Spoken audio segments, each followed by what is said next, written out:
Semana de Engenharia da Unesp em Bauru discute sustentabilidade. O evento, todo organizado pelos alunos, começou hoje e vai até sábado. Além das palestras, também estão previstas atividades práticas com as turmas. Um aplicativo para reunir e catalogar produções audiovisuais de mulheres brasileiras. Esse é um projeto da pesquisadora Ana Heloísa Pessotto, que vem hoje ao estúdio. Ela explica para a gente o objetivo dessa iniciativa, que foi contemplada por um edital do Ministério da Cultura. O Unesp Notícias começa agora.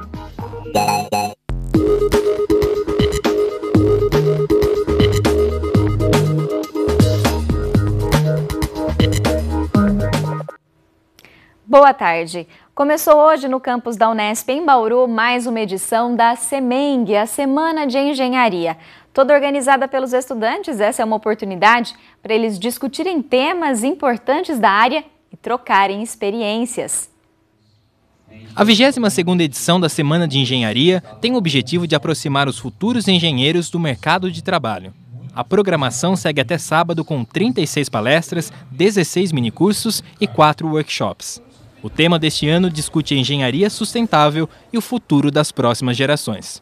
Na engenharia a gente tem uma demanda muito grande por essa parte da sustentabilidade que pede que nós, alunos e também profissionais na parte de engenharia, tenham um pensamento mais aberto. Essa semana a gente vai trabalhar justamente o tripé da sustentabilidade, o social, o ecológico e o econômico. Então a gente conseguiu palestras que atingem esses três temas, para diversificar também o pensamento dos alunos e também mostrar como que a sustentabilidade é a chave importantíssima hoje na engenharia. Segundo Gustavo, o foco da semana é abordar assuntos que geralmente não são trabalhados na sala de aula. Esta professora da PUC em Poços de Caldas, por exemplo, trouxe para a semana o resultado de uma pesquisa iniciada há 9 anos na Universidade Federal de São Carlos. Ela trabalha com as cinzas do bagaço de cana-de-açúcar como alternativa para substituir parte da areia usada na produção de concreto. A engenharia civil, ela é uma área que degrada muito o meio ambiente. Ela é a maior consumidora de recursos naturais. Por outro lado, além do lado de degradação, nós temos um potencial para incorporar resíduos nos seus processos. Então, com certeza, o estudo de novas tecnologias visando a aplicação de materiais alternativos são de grande valia para a engenharia. A participação dos alunos na organização da SEMENG é um dos diferenciais que marca o evento. 20 estudantes dos 4 cursos de engenharia do campus em Bauru são os responsáveis por cuidar de cada detalhe. O Rodrigo está no 5º ano e já participou 2 vezes da comissão organizadora. A gente aprende muito a trabalhar em equipe, a ter um contato melhor com palestrantes e os participantes em si. Então você sempre é orientado a sempre estar sorrindo e sempre estar cuidando bem, porque é uma coisa interessante. E como participante eu aprendi muita coisa que a gente não aprende dentro da sala de aula, sobre mercado de trabalho ou outras coisas também, porque tem várias palestras sobre outros cursos. Essa realização por parte dos alunos, de maneira autônoma, os alunos têm total autonomia, eles têm total iniciativa, desde a escolha do tema até a escolha dos palestrantes, toda a organização propriamente dita. Isso contribui muito para que crie uma filosofia hoje aqui na instituição, que permite que os alunos desenvolvam essa autonomia e leve isso até para a sua atuação profissional futura. A semana busca também integrar as diferentes áreas da engenharia. O Caio é aluno de elétrica, mas vai aproveitar a diversidade de temas abordados para conhecer um pouco mais sobre os outros cursos. Acho que no mercado de trabalho, se você ficar focado só em alguma coisa, especializar em alguma coisa, você vai fechar um pouco no que você vai poder fazer. Então acho importante, pelo menos, você conseguir abranger mais o seu conhecimento para conseguir, se você precisar, trabalhar nas outras áreas.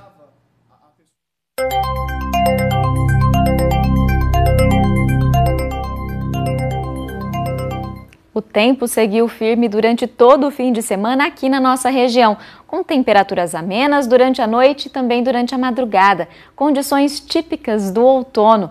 Vamos saber qual a previsão para esta semana no Boletim do IPMET. Essa semana começa com um tempo estável e com um predomínio de sol na grande maioria do estado de São Paulo, devido à atuação de uma massa de ar mais seco. Dessa forma, nós não teremos chuva, principalmente no período da manhã, e no período da tarde, algumas nuvens devem aparecer e poucas chuvas podem ocorrer de forma isolada em algumas regiões do estado. Já começa a assumir, a partir de agora, algumas características do outono, já algumas massas de ar mais seco entrando e deixando o tempo mais estável.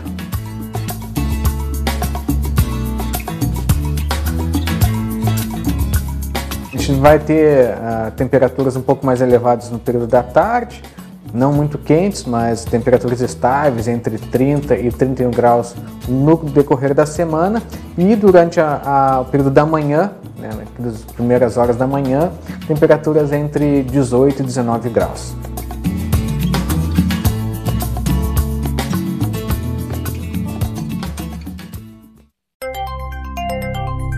Pelo menos até quinta-feira, o tempo segue sem mudanças. Em Bauru, o sol predomina amanhã.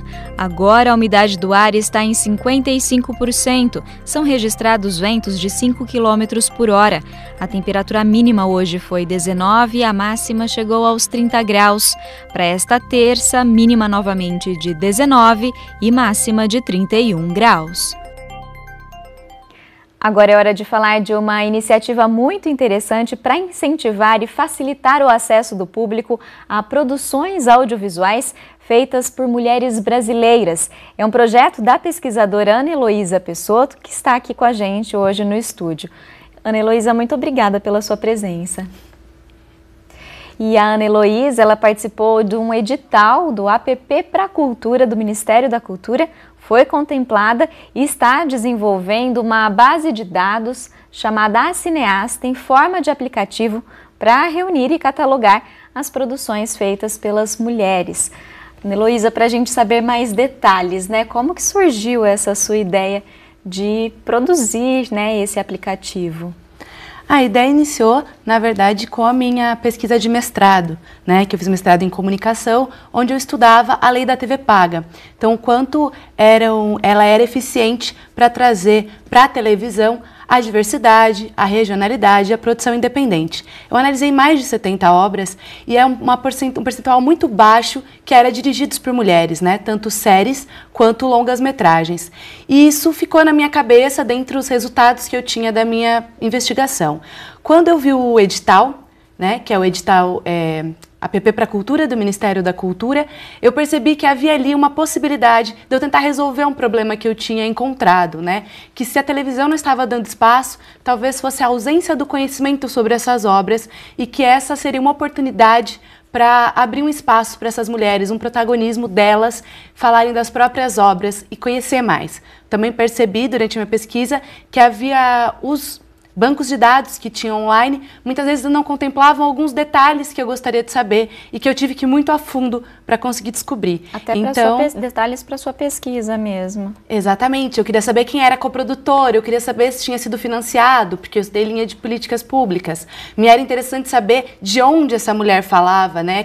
Onde foi gravado esse filme, onde foi gravada essa série. Então, eu percebi que tinha essa ausência. Havia necessidade. Você não encontrava isso? Eu não encontrava, tanto que é uma coisa que como eu consegui essas informações? Eu ia até os trailers dos filmes e ia até o fim do trailer do filme para encontrar ali algumas informações, fazer uma investigação de entrevistas online que essas diretoras ou esses diretores tinham dado para eu saber de que estado ele era, onde tinha sido filmado esse audiovisual. Então eu percebi que eu precisava de um dado mais catalogado e organizado e detalhado nessas situações, né, para determinados critérios. E aí surgiu o edital e você começou a colocar então essa ideia em prática. Isso, aí teve essa ideia, nossa, será que esse edital vai rolar? Poderia ser bem bacana colocar em prática e que as pessoas tivessem esse acesso, né? E aí com a ideia de alguns outros catálogos, né, em mente, que tem esse tipo de informação online, eu percebi que não havia nenhum catálogo que fosse especificamente direcionado às mulheres e com uma quantidade de detalhes como me era interessante. Então mandei o projeto e no final do ano passado, seu resultado, fui contemplada e agora, só que o orçamento, na verdade, só começou a rolar em fevereiro. Então, que fase que você está agora do projeto? Então, nós temos 4 meses para desenvolver o aplicativo, que é muito pouco, né, tendo em vista o tamanho da proposta. E a gente já passou pela etapa de definição de identidade visual, pela parte do design de interface, estabelecer as características da navegabilidade, da programação e o desenvolvimento do formulário. Nesse momento, a gente está na etapa em que, colaborativamente, as pessoas estão catalogando suas obras ou obras de outras mulheres que elas achem interessante, que vale estar dentro do catálogo. Então é uma adesão voluntária, é preciso entrar em contato com você e sugerir esse material. Então, você entra no site, que é www.acineasta.com.br, e lá você vai ter todas as informações. Há um formulário online em que as pessoas podem catalogar as obras, colocando qual é a equipe, quem é o produtor, o ano, sinopse, e também informações relativas à raça, como também à região, né? E se foi co-dirigido com um homem, onde foi filmado e outros elementos dessa forma. E a ideia é que todo esse material que for catalogado ele esteja disponível quando para acesso público? Dentro do nosso cronograma, a entrega é dia 31 de maio para o Ministério da Cultura, que vai nos direcionar o dia da gente lançar realmente, oficialmente, o catálogo, mas está previsto para junho e julho desse ano ainda. E aí, qual que é a sua expectativa em relação ao aplicativo, em disponibilizar esse tipo de conteúdo ao público? O aplicativo, ele tem essa ideia do colaborativo, em que as pessoas podem colocar suas obras, então não há uma curadoria, isso eu acho que é muito importante destacar. Eu não vou escolher quais filmes estão, quais filmes não estão. Ele contempla videoclipes, ele contempla webséries, séries, programas de TV, pode ser animação, pode ser live action. Então, a proposta é abarcar todas essas profissionais para que elas sejam conhecidas. Porque, por exemplo, quando eu fiz faculdade de rádio e TV, havia muitas mulheres na minha sala de aula, muitas meninas que estavam ali comigo para cursar esse caminho.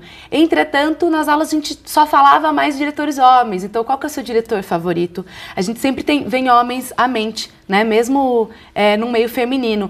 E acredito que muito disso também está relacionado ao fato de não conhecermos essas obras, delas não serem faladas, de não há mídia para esse tipo de coisa, né? Me lembro até situações em que a mulher ela é colocada como esposa do James Cameron, como a que ganhou como Guerra ao Terror o Oscar. Então, onde a gente está realmente nisso, né? Em 2017, seu primeiro ano que uma mulher concorre à melhor direção de fotografia no Oscar.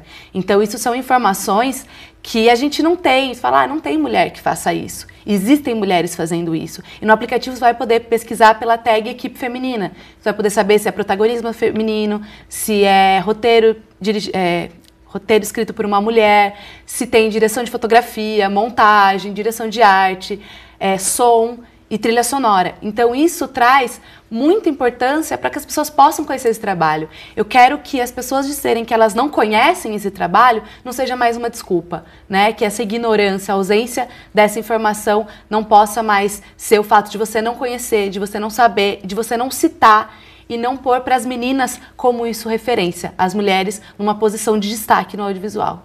Tá certo, Ana Heloísa. Parabéns pelo trabalho e, mais uma vez, muito obrigada por estar aqui hoje. Obrigada, agradeço o espaço e peço que todo mundo entre no site para conhecer um pouco mais, também na fanpage do Facebook, e catalogue as obras que vocês mais gostam para dar mais visibilidade à produção dirigida por mulheres no Brasil.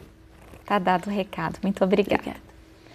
Por hoje é só, a gente volta a se encontrar amanhã, mas antes você pode rever esta edição na reprise às 11h15 e também no site e nas redes sociais. Tchau!